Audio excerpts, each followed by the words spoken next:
لإيلاف قريش إيلافهم رحلة الشتاء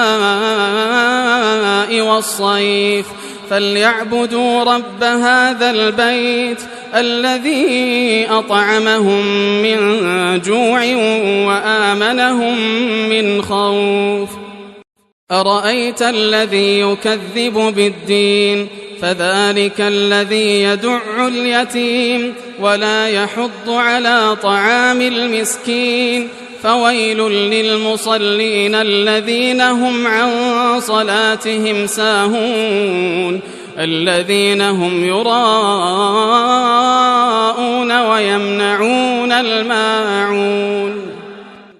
إنا أعطيناك الكوثر فصل لربك وانحر إن شانئك هو الأبتر. قل يا أيها الكافرون لا أعبد ما تعبدون ولا أنتم عابدون ما أعبد ولا أنا عابد ما عبدتم ولا أنتم عابدون ما أعبد لكم دينكم ولي دين. إذا جاء